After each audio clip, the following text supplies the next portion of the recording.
A Louisville pastor is hoping for change in the new year after a man was shot and killed just blocks away from his California neighborhood church.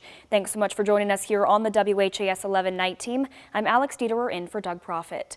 Louisville Metro police officers responded right here to the scene on Prentice Street around 5:30 tonight after receiving a call about a person down in a car. That's where they found the man with a gunshot wound. Alexis Jones and photojournalist Addie Hill spoke with that pastor and share his message for the community.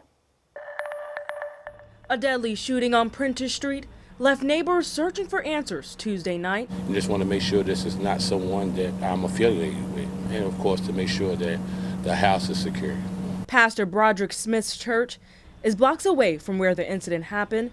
Since moving to the area in 2021, he says he hasn't seen much crime. A couple of car break-ins, but other than that, it's a quiet neighborhood. We want to make sure that this is not a reoccurring offense. According to LMPD, the shooting happened just doors down from where I'm standing. There is where they found a man who appeared to be in his 30s, suffering from a gunshot wound. Officers say they rendered aid until EMS arrived. The man was later pronounced dead at the scene.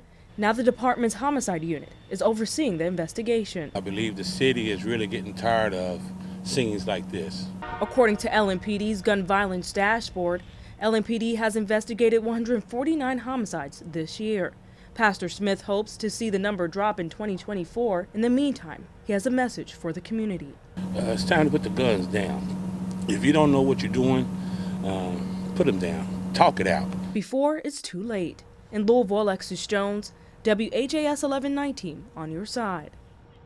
As of right now, there are no suspects known in this shooting. If you have any information that could help police, you can leave an anonymous tip by calling 574-LMPD. You can also leave a tip on their online portal. A woman has died after a fire this morning in the Shawnee neighborhood. A Louisville fire spokesperson says crews responded to the two-story apartment building on River Park Drive just before 7:30 for reports of a smoke alarm going off.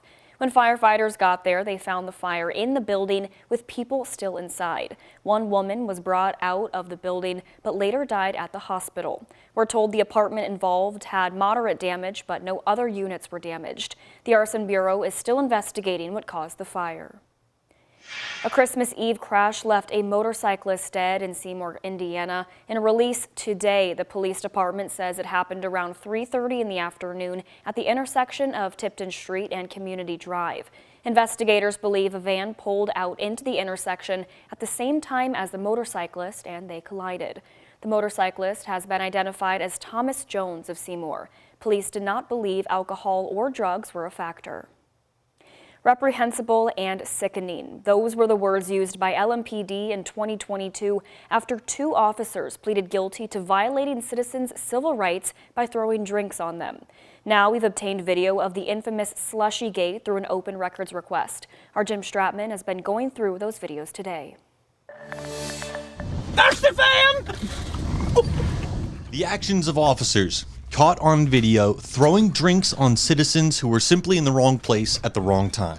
Dude, I actually feel bad about that. I don't know if I got it on film. Laughing at the outcome. The Department of Justice said that between August 2018 and September of 2019, two former LMPD officers, Brian Wilson and Kurt Flynn, violated the rights of citizens they were sworn to protect through actions like this. Up against the building. Don't miss. Get her. The two pleaded guilty in 2022. Wilson was sentenced to 2.5 years in prison, while Flynn was set to serve 3 months. That is an unacceptable set of incidents that happened years ago before the chief was chief, or even on LMPD, and before I was mayor. In the wake of the video being released, Louisville Mayor Craig Greenberg spoke to our Isaiah Kim Martinez about where the department was at the time and where he believes it's heading. We are focused on improving the culture of LMPD, where we proactively work with community, where we build trust with the community, and we want to have an LMPD that everyone trusts and respect. And so we are focused on a very different way of training. We've improved focus on supervision. Incidents like that will not be tolerated by Chief Gwynn Biller-Roel or myself. In a statement, an LMPD spokesperson called the incidents a painful part of LMPD's history. They go on to say everyone involved is no longer employed by the department or were disciplined, adding LMPD has implemented reforms that emphasize constitutional policing while rebuilding community trust.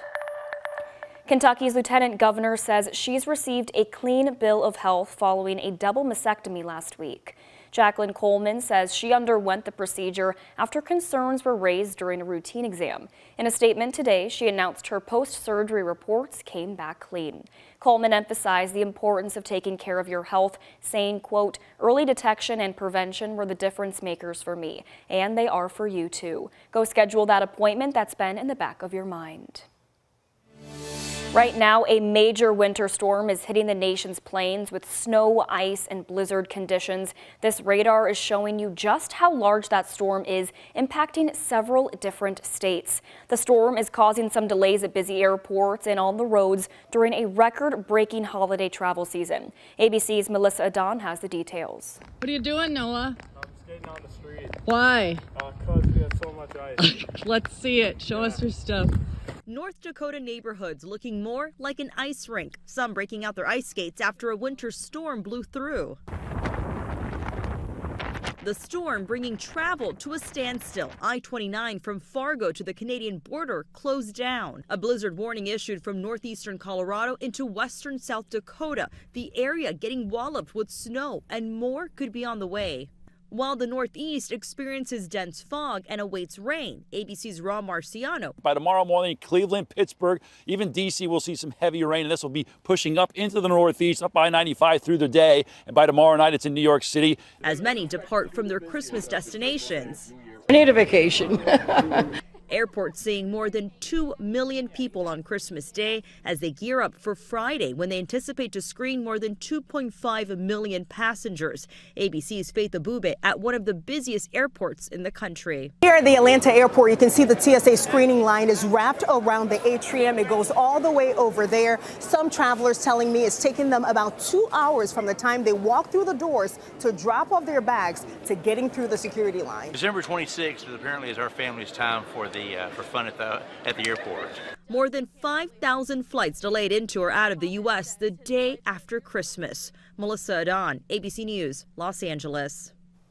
And right here at home, there were some delayed flights going in and out of the Louisville Muhammad Ali Airport tonight during what the airport is calling its busiest holiday travel period to date. Earlier in the day, travelers we spoke to say they weren't having any issues. Amy Sauter and Ed Switzer came in from Pennsylvania to go on some bourbon trips.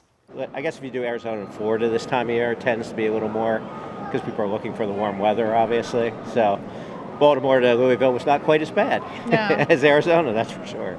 So, but yeah, we had an early flight, so I think that that was helped. early. So. An airport spokesperson says more than 100,000 people were booked to leave the airport between December 21st and January 23rd. That's a 22% increase compared to the same time last year.